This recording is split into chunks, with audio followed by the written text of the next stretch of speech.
Hello दोस्तों, स्वागत है आप लोग का ग्लिफुल स्टडी में। आज हम लोग एक और नए आरटीआई कॉपी का एनालिसिस करेंगे। जानेंगे इस कॉपी में कितने मार्क्स मिले हैं और कौन कौन सी गलतियां हैं इस कॉपी में।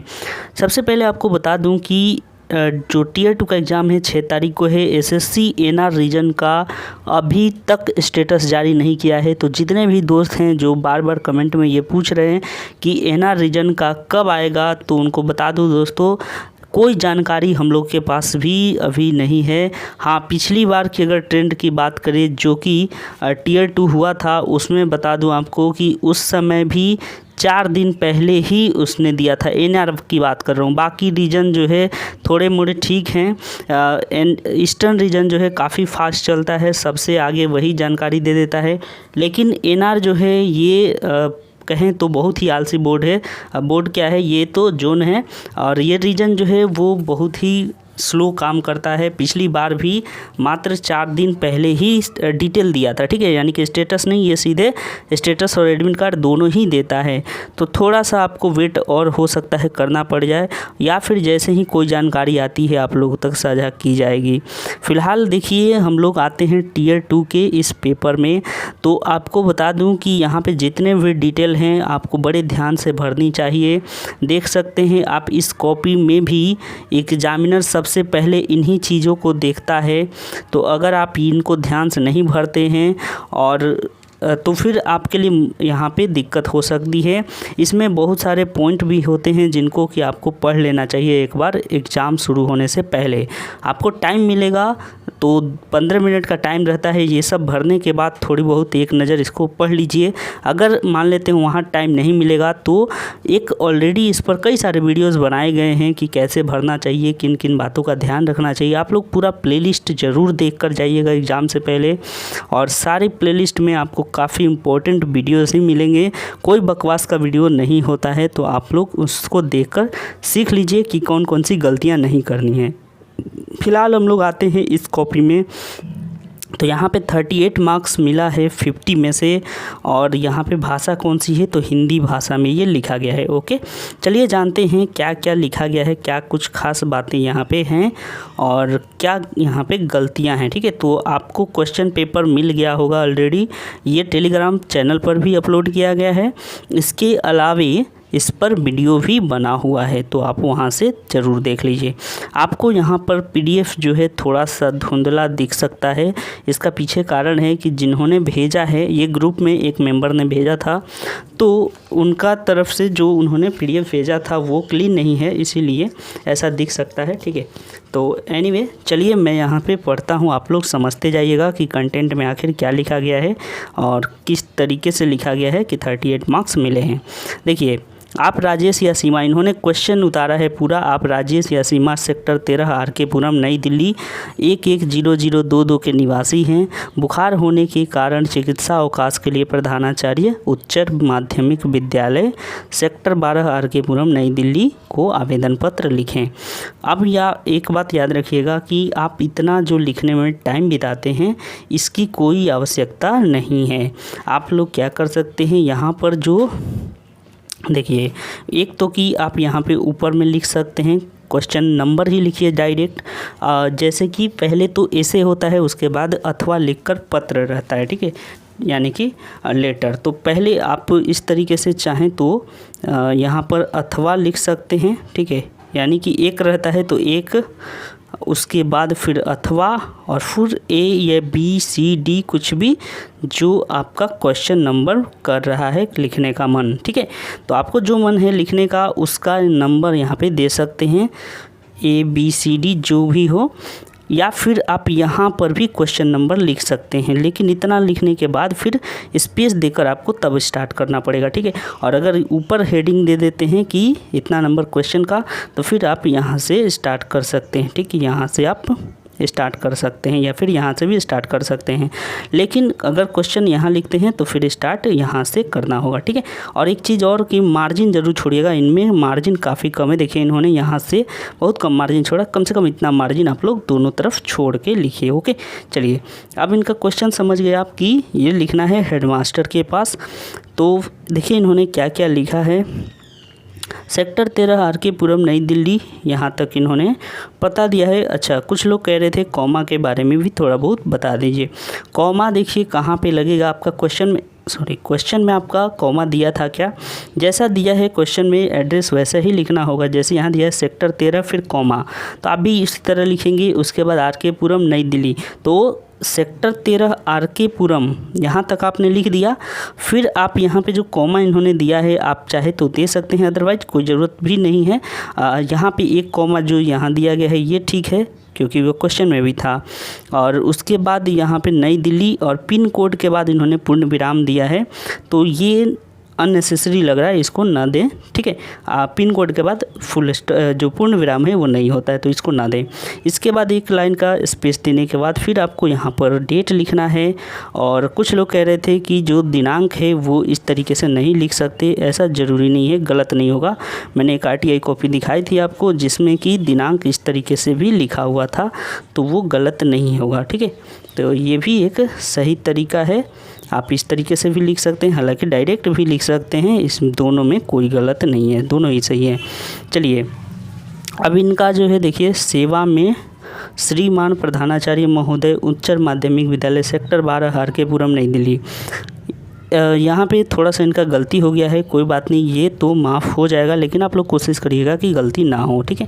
सेवा में लिखे आपने तो यहाँ पे ज़रूर कॉमा लगाइए, सेवा में के बाद कॉमा लगाइए, श्रीमान प्रधानाचार्य महोदय। अब यहाँ पे आप कॉमा नहीं लगाएं तो ही उचित है, ओके।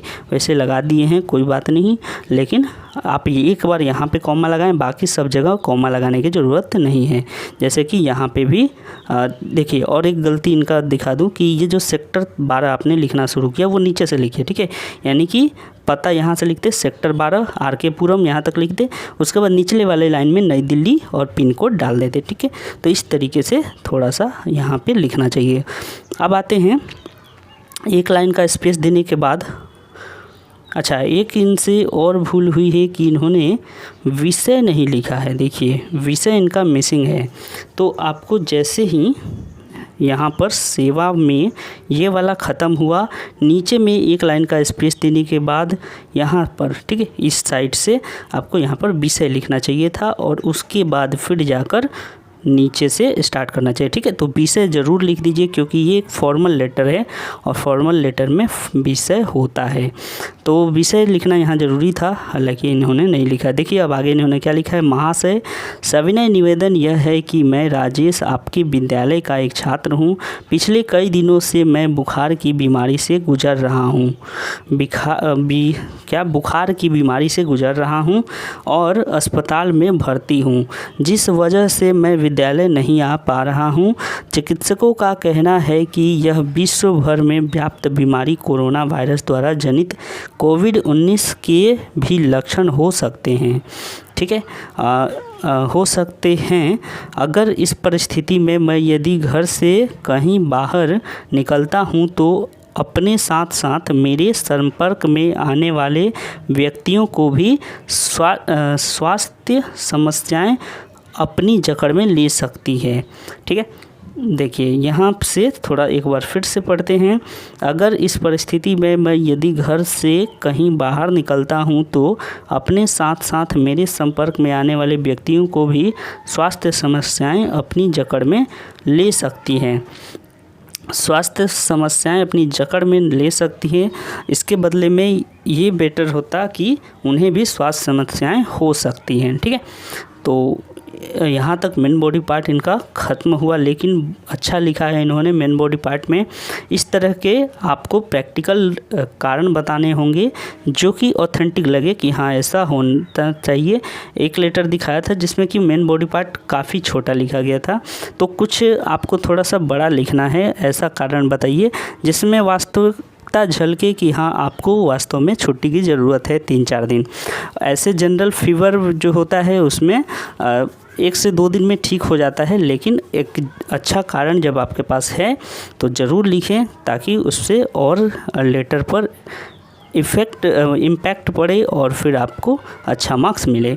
इसके बाद देखिए इन्होंने क्या किया है कि एक चीज़ इनमें से थोड़ा सा यहाँ पे इनकी बात करें तो देखिए यहाँ पे इन्होंने लिखा है आपके विद्यालय का छात्र हूँ पिछले कई दिनों से मैं, तो यहाँ पे इनको रुकना चाहिए था। ओके, इंट्रोडक्शन के तौर पे आपको 3 भागों में कम से कम बांटना चाहिए। पहले तो इंट्रोडक्शन लिखे, यहाँ से जो आपने कारण बताना शुरू किया इसको यहाँ से फिर से स्टार्ट करना चाहिए था मेन बॉडी पार्ट के तौर पे। तो इंट्रोडक्शन इनका छूटा है, सब्जेक्ट छूटा है, और उसके बाद कंक्लूजन देखिए इन्होंने क्या लिखा है।